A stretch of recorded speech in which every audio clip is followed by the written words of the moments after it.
दोस्तों नमस्कार, स्वागत है आपका यूट्यूब चैनल एबी टेक में। आज है 30 मार्च 2024 और जान लेते हैं आज की महत्वपूर्ण खबरें जो आज के प्रमुख समाचार पत्रों पर छाई हुई हैं और आप लोगों के लिए बहुत ही इम्पोर्टेंट हैं। सबसे पहले यहाँ पर देखिए अपडेट है कि टीजीटी पीजीटी परीक्षा तिथि की मांग। चुनाव आचार संहिता के नाम पर चयन प्रक्रिया ठप होने पर प्रतियोगियों ने नाराजगी जताई है। कहा है कि आचार संहिता में सरकारी घोषणाओं को प्रतिबंधित किया गया है, न कि चयन संस्थाओं द्वारा लंबित भर्ती परीक्षाओं के संबंध में निर्णय लेने पर कोई रोक है।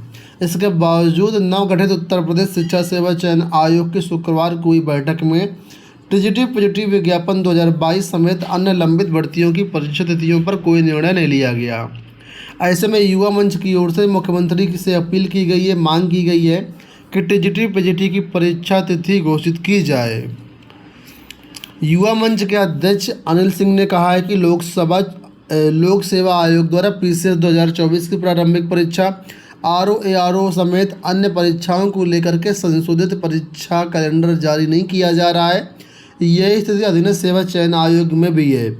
मुख्यमंत्री से मांग की है कि प्रतियोगियों के हित में चयन संस्थाओं को निर्देशित करें कि चयन प्रक्रिया ठप न की जाए। साथ ही लोक सेवा आयोग को तत्काल संशोधित परीक्षा कैलेंडर जारी करने के निर्देश दिए जाएं ताकि जो है परीक्षार्थी अपने अनुरूप तैयारी कर पाए और साथ ही पेपर लीक से निपटने के लिए शिक्षा माफिया पर कार्रवाई की भी मांग की गई है।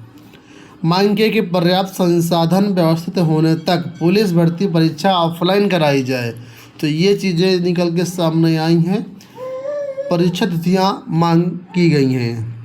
वहीं पर देखिए इस अलग न्यूज़पेपर में यहाँ पर ठप्प साफ लिखा है, आचार संहिता के नाम पर चयन प्रक्रिया ठप्प होने पर युवाओं ने जताई नाराजगी। सीएम योगी आदित्यनाथ से हस्तक्षेप का अनुरोध। टीजीटी पीजीटी परीक्षा तिथि यूपीपीएससी संशोधित परीक्षा कैलेंडर जारी करने की युवा मंच ने की मांग। तो जो न्यूज़ मैंने आपने अभी बताई आपको वही न्यूज़ यहाँ पर भी कवर की गई है और टीजीटी पीजीटी सहित सभी लंबित भर्तियाँ लोक सेवा आयोग की जो स्थगित परीक्षा है उनका कैलेंडर जारी करने की मांग की गई है। यूपी बीएड 2024 प्रवेश परीक्षा को लेकर के जैसा कि आप लोग जानते होंगे कल मीटिंग होनी थी, तो मीटिंग संपन्न हुई। उसके बाद यहाँ पर देखिए अब डेट जो है बढ़ाई गई है, साथ में नई परीक्षा तारीखें भी जारी की गई हैं। तो लिखा है कि लोकसभा चुनाव की वजह से बीएड संयुक्त प्रवेश परीक्षा के कार्यक्रम में बदलाव होने जा रहा है। शासन को भेजी योजना के तहत प्रवेश परीक्षा के लिए रजिस्ट्रेशन 7 मई तक होंगे। 4 से 10 जून के बीच प्रदेश भर में परीक्षा कराई जाएगी। 10 जुलाई से काउंसलिंग होगी। अगस्त के मध्य पढ़ाई शुरू हो जाएगी। शासन के निर्देशानुसार बुंदेलखंड विश्वविद्यालय झांसी शिक्षा सत्र 2024-25 में भी बीएड की संयुक्त प्रवेश परीक्षा करवा रहा है। पूर्व में घोषित परीक्षा कार्यक्रम के अनुसार 10 फरवरी से ऑनलाइन रजिस्ट्रेशन शुरू हुए थे जो कि 31 मार्च तक चलने थे।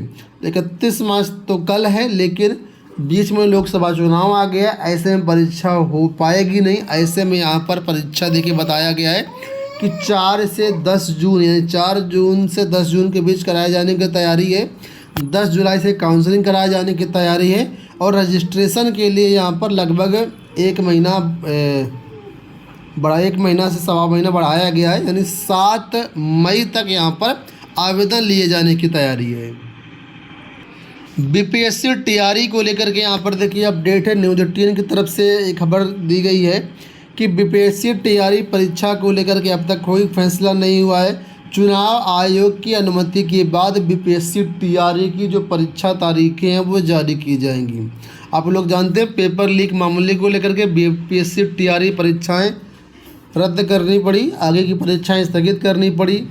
काफ़ी बड़े पैमाने पर यहाँ पर धांधली हुई है और बीपीएससी के कर्मचारियों अधिकारियों से भी पूछताछ हुई है यहाँ पर।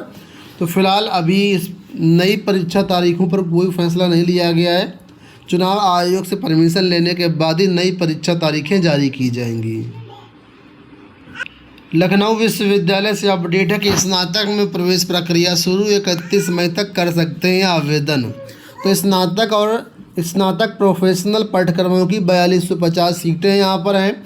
सामान्य ओबीसी वर्ग के लिए 800 रुपये आवेदन शुल्क है, 400 रुपये शुल्क है SC ST दिव्यांगजन के लिए। तो अगर आप इसमें इंटरेस्टेड हैं आवेदन लेने के लिए, आपके कोई भाई बहन यहाँ पर लेना चाहते हैं ग्रेजुएशन में एडमिशन, तो उसके बारे में बताया गया कि स्नातक और स्नातक प्रोफेशनल पाठ्यक्रम के लिए प्रवेश प्रक्रिया शुरू हो गई है। विश्वविद्यालय की ओर से केंद्रीकृत प्रवेश परीक्षा के जरिए प्रवेश व्यवस्था के जरिए शैक्षिक से 2024-25 में एडमिशन होंगे। फॉर्म भरने से पहले LURN पंजीकरण अनिवार्य है। आवेदन फॉर्म भरने की अंतिम तारीख 31 मई रहेगी। LKOUNIV.AC.in इस वेबसाइट पर जाकर के आप सारी सूचनाएं प्राप्त कर सकते हैं। कितनी कहाँ पर सीटें हैं, सीटों का पूरा ब्यौरा यहाँ पर देखिए दिया गया, तो आप लोग अपने कोर्स से संबंधित सारी जानकारी यहाँ पर ले सकते हैं। कोई ऐसी जानकारी जो आपको ऑफिशियल वेबसाइट पर मिलेगी तो वहाँ पर जा कर के ले सकते हैं। यहाँ पर देखिए JEE के पदों पर भर्ती के बारे में अपडेट है कि JEE के 968 पदों पर भर्ती की आवेदन प्रक्रिया शुरू। केंद्र सरकार के अलग अलग विभागों में जूनियर इंजीनियर की भर्ती प्रक्रिया शुरू हो गई है।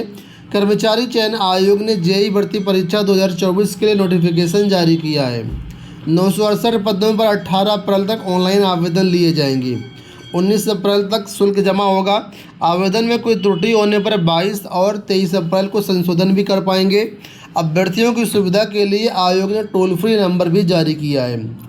इस भर्ती के लिए कंप्यूटर आधारित परीक्षा कराए जाने की तैयारी है, जो कि 4 से 6 जून के बीच प्रस्तावित है। इसमें सफल अभ्यर्थियों के कंप्यूटर आधारित पेपर 2 परीक्षा होगी। इसकी तारीखें बाद में जारी की जाएंगी। सफल होने वाले अभ्यर्थियों को border road BRO, central public works department, central water commission, Farakka barrage project, कई ऐसे डिपार्टमेंट हैं जहां पर नियुक्ति दी जाएगी। तो जो भी इच्छुक अभ्यर्थी हैं इसके लिए आवेदन कर सकते हैं। यहाँ पर देखिए बताया गया कि 1 अप्रैल से हो रहे 4 जरूरी बदलाव। तो आपके लिए ये 4 जरूरी बदलाव हैं, इनको जानना आपके लिए ज़रूरी है, क्योंकि कहीं ना कहीं आगे आने वाले समय में आप इनका यूज़ ज़रूर करेंगे। सबसे पहला NPS। आप लोग जानते हैं NPS क्या होता है। NPS एक तरीके से ये जो भी 2005 के बाद कर्मचारी नियुक्त हो रहे हैं उनको NPS के जरिए ही पेंशन व्यवस्था की गई है, तो उसके में बदलाव हो रहा है। पहले यहाँ पर देखिए बताया गया NPS खातों के लिए 1 अप्रैल को एडवांस सुरक्षा प्रणाली पेश करेगा PFRDA, और इसके लिए NPS की सेंट्रल रिकॉर्ड कीपिंग एजेंसी तक पहुँचने वाले सभी पासवर्ड आधारित ग्राहकों को 2 बार सत्यापन से गुजरना पड़ेगा। इसके बिना आप अपने खाते का लॉगिन नहीं कर पाएंगे। डबल सुरक्षा यहाँ पर लागू की जा रही है, जो कि 1 अप्रैल से लागू होगी। इसके अलावा यहाँ पर फास्टैग से जुड़ी हुई अपडेट है कि यहाँ पर फास्टैग की आपको हर हाल में 31 मार्च तक KYC करानी है। तो जो लोग 4 व्हीलर या गाड़ियाँ अपना यूज करते हैं तो उनके लिए फास्टैग है, 31 मार्च तक KYC करानी है। इसके अलावा जो लोग विदेशी ETF में निवेश करते हैं, ठीक है, विदेशी एक्सचेंज ट्रेडेड फंड जो होते हैं, वहाँ पर बताया गया है कि इन स्कीमों पर रोक लगाने का निर्णय लिया गया है सेबी की तरफ से। और इसमें लिखा है कि 21 मार्च 2024 तक का जो डाटा है उसमें 8,311 करोड़ का निवेश है अब, लेकिन इसमें अब रोक लगा दी गई है। वहीं पर जितने भी बीमा पॉलिसी हैं उस पर डिजिटलीकरण जो है 1 अप्रैल से लागू होगा, यानी सभी तरह की बीमा पॉलिसी ऑनलाइन हो जाएंगी, और इसमें खाता जो पॉलिसी धारक है उनको भी सहूलियत हो जाएगी और कंपनियों को भी सहूलियत हो जाएगी। चाहे वो जीवन बीमा पॉलिसी हो, स्वास्थ्य बीमा पॉलिसी हो, जनरल इंश्योरेंस हो, सब पॉलिसी इलेक्ट्रॉनिक तौर पर जो है जारी की जाएंगी। दोस्तों ये हो गई आज की सारी सूचनाएं। उम्मीद करेंगे वीडियो आपको पसंद आया होगा। इस वीडियो में इतना ही। धन्यवाद।